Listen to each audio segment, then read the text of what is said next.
Welcome to HTM on the Line. I'm your host, Bryant Hawkins Sr. Now, some milestones don't need celebration, they need clarity. This is episode 100 of HTM on the Line. Not 100 guests, not 100 interviews, but 100 moments of showing up, sometimes with a guest, sometimes solo, always with the same purpose: to make healthcare technology management visible, to put language to work that usually happens in the background, to remind people that this industry has weight, value, and a future worth protecting. And today's episode brings that full circle. My guest is Salvador Ortiz, clinical engineer, mentor, and author. But before any titles, his journey into HTM started with patients. People who saw his curiosity, his aptitude, and his potential, and told him about a career he didn't even know existed. That detail matters, because it reminds us that exposure doesn't always come from institution. Sometimes it comes from people who simply take the time to point something out. In this conversation, we talk about mentorship beyond the bench, leadership in high pressure, and why storytelling, especially for kids, might be one of the most powerful pipeline builders HTM has right now. Episode 100 isn't about a number, it's about intention. Let's get into it.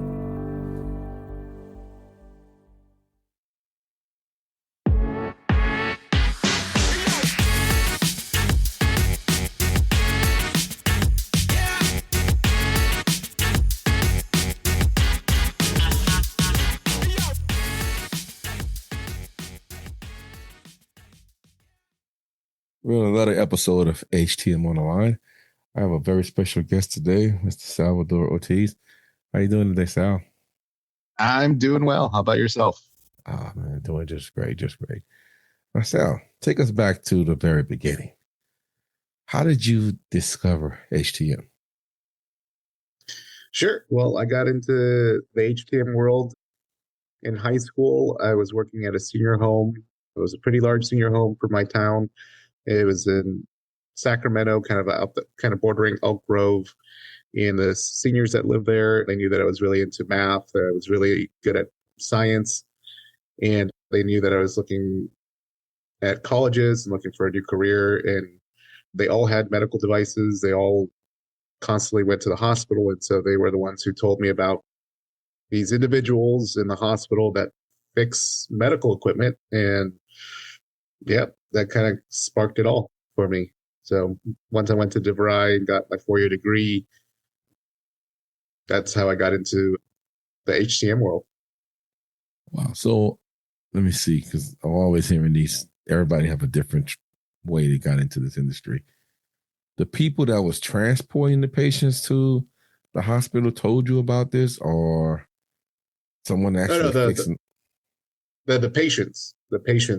So the seniors that were the residents in the senior home, they were the ones who kind of would pull me aside after dinner or on my break and tell me, hey, there's a career here. Don't know if it's big yet, but you should get into it before, you waste time doing something else that you don't like. Wow. Now this is another first. I've never heard someone come to the industry from the patients telling them, wow, I keep finding new ones. That might be a good book. What did you think HTM was when you started doing it, besides just fixing equipment? That's all you thought it was? Well, at first I thought it was just something new that, was probably up and coming. I thought it was going to be like, I would be one of the first people in this field. But, coming into it and learning more about it, this field has been around for a long time. It's kind of been a transition from being, something that the facilities and plant management engineers at hospitals would kind of do on their own, and kind of it was just added to their workload, and then eventually it kind of separated and became its own field of biomedical engineering, healthcare technology management as the equipment advanced. So for me, it was more like I thought this was something brand new. So kind of like how AI is brand new now. When I went to school and came out of school, I thought, okay, this is kind of new. This is kind of edgy. But once I got into it, I was like, nope, this isn't something like that's brand new. It's something that's been tried and true. It's a career that's been out there. It just hasn't been really talked about. How long you've been in the industry now so far? Let's see. Been in the field now 14 years, plus or minus my internships. So yeah. Yes, great. 14 years. So now, early on in your career, what was it that kept you going when things got tough? It was continually learning new things and having people and in my life and leadership that would support me learning new things. I came from a background where, you did one type of work, and if you wanted to learn it or change things or, had an idea, they weren't really supported by management or by leadership or by even people around you. So when things got tough, I just try to adapt and try to make the role what I wanted it to be. So if I wanted to mentor people, I would work with my colleagues and my leadership and try to mentor people around me. If I wanted to learn how to do imaging equipment, I would try to shadow people or come in on my own time and do things. So yeah, it was just having that open space, which you find in HTM world, where you find a lot of people who are willing to teach others and mentor others and coach others, and it's pretty rare in other industries. So it's kind of interesting to see it in the HTM world and actually be something that's fostered and supported and has been for many, many years. Yeah. Now, was there a moment when you realized HTM wasn't just a job, but a responsibility that was tied to patient care? Oh yeah. Yeah. I mean, there was many moments. I mean, I worked in the rental side of the house, in-house project management, clinical engineering, but in every aspect that I worked in, you you have moments where you go and have to fix a device on a patient or in pediatric ICU or have to go into the OR and fix something while there's operation going on. And in those moments, you kind of things become real. You do PMs, you do repairs, you do strategies, you do life cycle, you do go to the meetings, you do the your day to day. But when you get that call, emergency, you need to get up here, fix this, or somebody might get hurt. That's really when it really makes things real, and your training and all that stuff really needs to kick in, and you're not just fixing the devices, but also having that bedside manners that most doctors, especially specialist doctors, don't have as much, as just like trying to come in, be calm, reassure the patient while you're working. Kind of if if you know what you're doing and you can just kind of like stay out of everyone's way, that's great. But if it's a situation where somebody's nervous, cracking a joke or two with the patient kind of helps alleviate the kind of seriousness of the environment. Yeah, but definitely interactions with patients and medical devices, either doing an emergency repair or just being with the patients, that really kind of changes this from a job to a career. That's a great answer. Now, you mentioned that you was project manager, clinical systems engineer. At what point did you start thinking beyond the bench, like beyond work orders and repairs? At what point you started thinking beyond that? Well, I think for me, it was the beginning. I got a pretty good schooling from DeVry, a 4-year degree, and we kind of covered everything there, from not just biomedical engineering, physics, math, ethics, electrical engineering, networking. So I kind of came into the field already with some ideas and some background. But definitely when I noticed that there were people who wanted to get into this career and they didn't have the opportunities that I did, they didn't get a chance to go to a 4-year school, or they're coming in with, you know, maybe not the best resume, but they have the passion, they have the soft skills, they have the ability to kind of problem solve. And, you know, when those individuals come into my field and I can kind of see them and they want to learn, that's when I started thinking beyond the bench and wanted to help others and kind of mentor others, coach others, and even try to make things easier for the hospitals that I worked at. I mean, sometimes strategy and building, you know, it's not just looking at your reports, it's also looking at your community, your patients, your customers. Yeah. Now, you clearly thought a lot about exposure and education. Where that where did you get that mindset from? Honestly, it wouldn't you would if you would have met me in high school, you that wouldn't have been what you would have heard from me. I wasn't I wasn't a straight A student in high school. I was just really, really interested in science, really interested in math. But I'm a first generation born here in America. So my parents were really, really hard and heavy on getting an education, getting college degrees, getting, you know, becoming a professional is what they would say.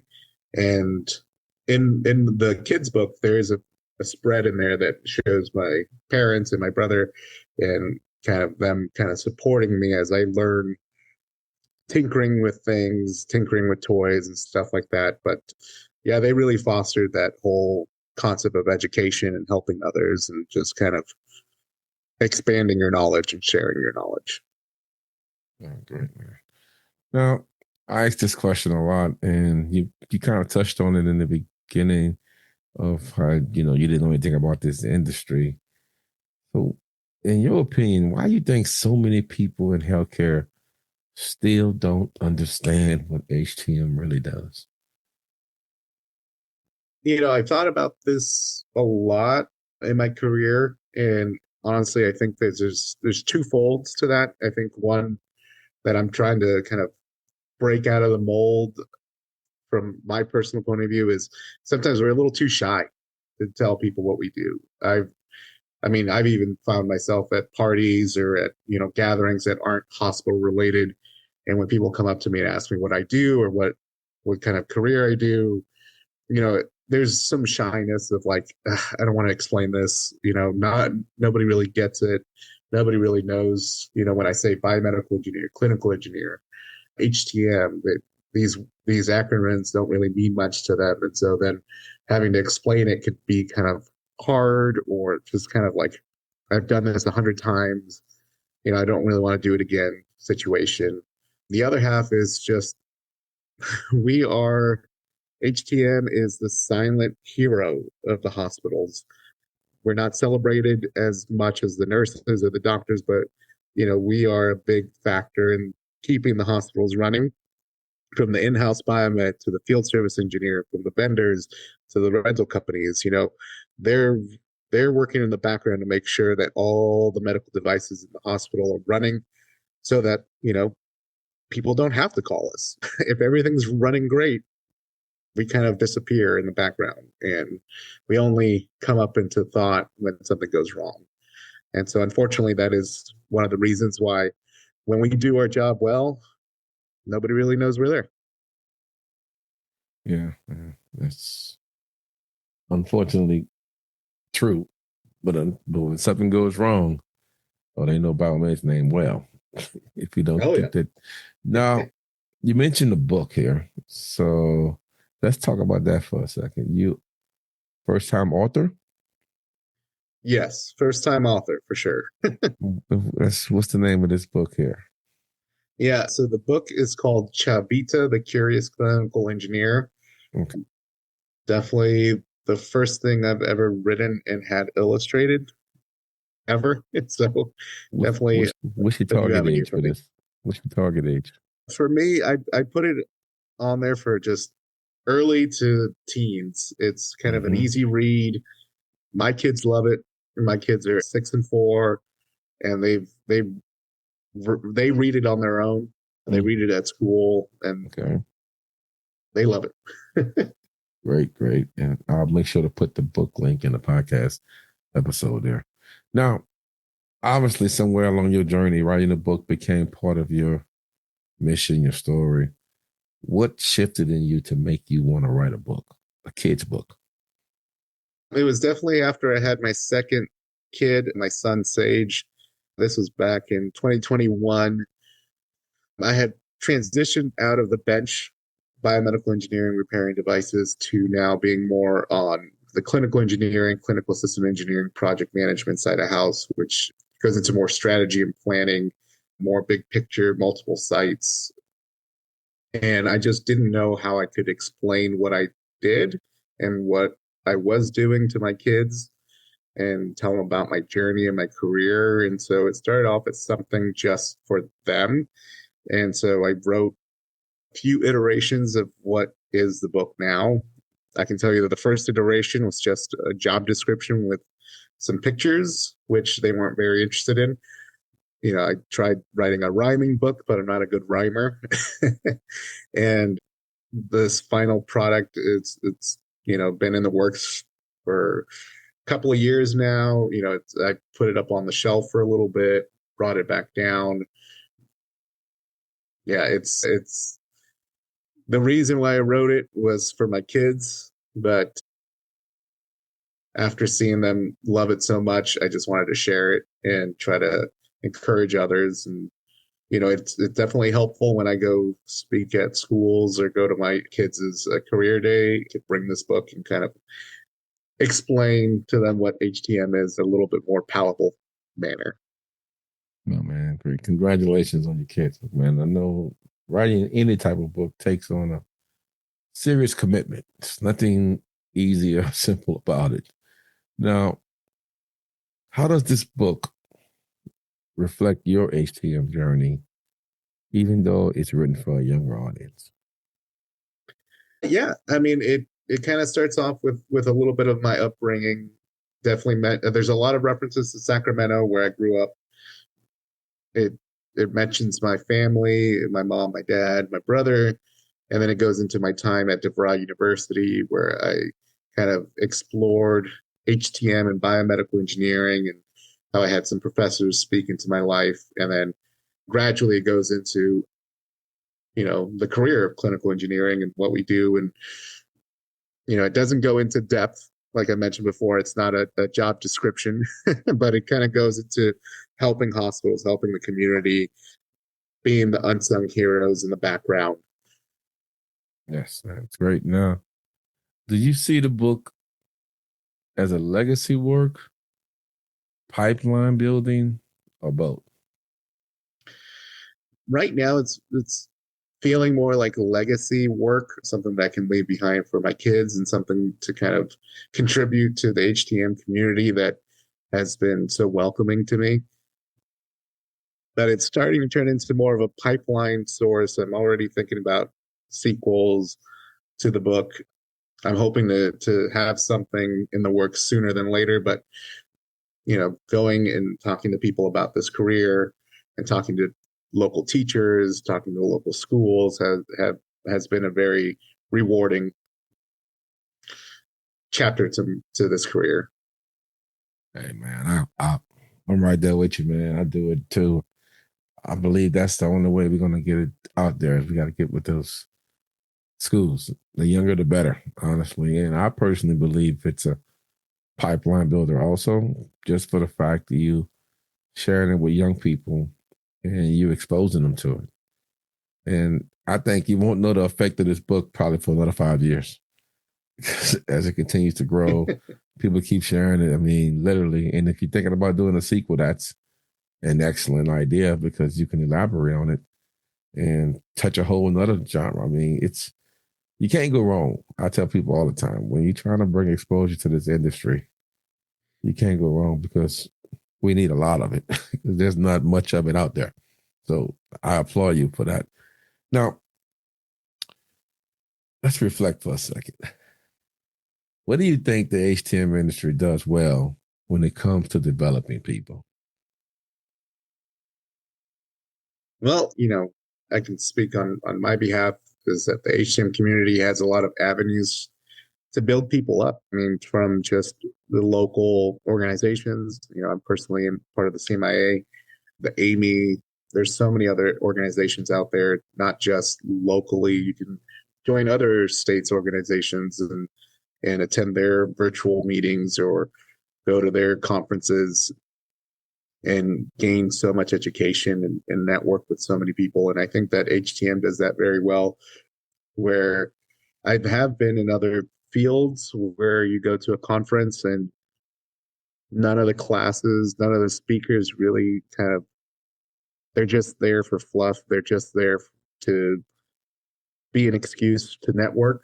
But I have to say, for the AME, CMIA, and all the conferences that I've attended, they've all been, you know, something that speaks to me as a clinical engineer, as a HTM member.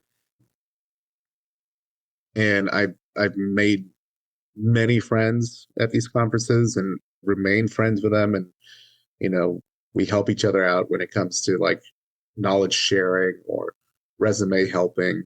I think that that's kind of rare when I talk to some of my friends from high school that work in different career paths, but it seems like they're kind of in a silo where they don't have that community, where they don't have people that you can meet at a conference and all of a sudden be friends for 5, 10 years and sometimes work together on projects or work side by side on PM or regulations. It is something that is kind of unique to the HTM world. Yes, it is. Now, that's the great things about this industry. Now, what do you think we still fall short, especially with early career professionals, young people? Oh yeah, I think where we fall short is actually, the whole reason why this book is so important is outreach to the youth. I mean, I still encounter people, at church or in my community that are in that perfect age range of high school, looking for careers, not knowing what they want to do. And, they ask me what I do, go into detail, and all of a sudden, this new option, this new possibility is unlocked for them. And they start looking into it. And sometimes they go to, a certificate course, or they go to the AMI website and look at classes or attend a conference with me, or, look at videos from old conferences to see if this is something that they want to do. I feel like there are a lot of times in this career, I've run into people saying, I wish I knew about this career when I was in high school. I wasted so much time pursuing these jobs that didn't really speak to me. And I feel like I found this field too late in life. One thing about the HTM industry, and I think right now we're in a perfect place, is we get a chance to expose the HTM industry. Literally, we get to probably write it the way we want. So if you could change one thing about how HTM tells its story, what would it be?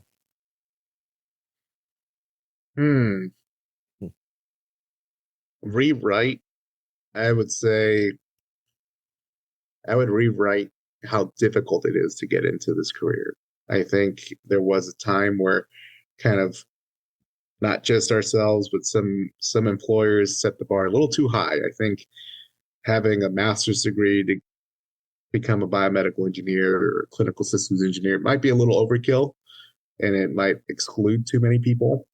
I think if we could rewrite the rules, I would say make it a little easier for people who are qualified, who have the passion, who can kind of problem solve, who have good bedside manners. Let them know that this is an option. Yeah, I mean, I guess they in a small way are changing that with a lot of associate programs and apprenticeships. But like you said, to get into the leadership roles, a lot of times they want those types of degrees, and I kind of can get why they want those types. but you might make up for that type of degree with maybe experience. I don't know, but that's a great point. And just as I was mentioning, it's so like you say, you go to the schools and talk to the teachers. When I came in the industry, nobody was doing that. There wasn't much outreach. I mean, and we were in a perfect place in our industry where we could share it with the world. Anyway, we could paint the picture right now because actually the world, I think, is looking for us because there's so many jobs out there right now. And this is the perfect time for us to paint that picture. And I think a lot of HTM professionals don't realize how valuable we are right now because we are the only ones that can tell that story. And that's why I think your book is so much needed at this moment because you're telling the story. I mean, you're telling your story. It gives it credibility because you're not speaking in second, you're speaking in your terms, first person. So I think that's why I think it's a great start. I mean, because these kids, all we knew about coming in, what, doctor, nurse, policeman, fireman. Why couldn't it be a biomed guy coming to our classrooms? But we're changing that. Now, in closing, I'm going to ask you these two more questions. For someone, I always ask this, for someone entering into the HTM industry today, what advice would you give them that goes beyond technical skills? Don't be shy. That's the big one is that, if you want to come into this industry and this is your passion, don't be shy to network. Don't be shy to go to your local hospital and say, hey, you know, can I stop by at the biomed shop and say hi to those guys? It took me many years to be in this industry to actually go find my local hospital's biomed shop and say hi to people that have been maintaining the equipment at my local hospital that I attend to every day. I don't work there, but I have my services there. I think for anybody who is interested, don't be shy to reach out to people on LinkedIn. Don't be shy to reach out to people at the CMIA or the AME to say, hey, can I shadow you? Can I come to the shop and shadow someone? I think that speaks volumes, not just in your technical skills, but just showing that you're willing to kind of put yourself out there. Yes, man, great answer. This is more like a legacy question here. Now, how do you want your impact in HTM to be remembered? As a technician, a leader, or a builder of what comes next? I think for my legacy, I always want to be kind of remembered being a coach, a mentor, somebody that helps anyone. I think that's one of the things that kind of made the biggest impression on me when I came into this industry is there was a lot of older biomedical engineers, a lot of older clinical engineers, a lot of older HTM leaders that kind of made the time to meet with me, do the one-on-ones, kind of encourage me on, studying this or going into imaging, going to sterilization, going to the AME classes for CHTM, just I think taking what they've done it for me and doing it for others, mentoring, coaching, sharing about this career is the legacy that I want to bring.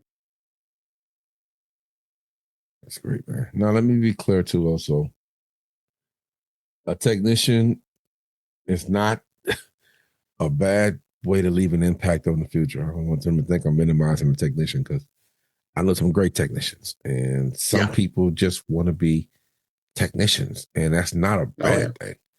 And a leader, some people just want to lead, but like you said, you were fortunate, honestly, to have the older ones mentor you because unfortunately, you don't get that a lot in this industry, which is why this podcast is here. So you can get on this platform, and you don't know who can listen to this and be inspired by you because they don't have that in these shops. A lot of these older ones are just there to do their jobs and go home. Some of them say they didn't sign up to be mentors.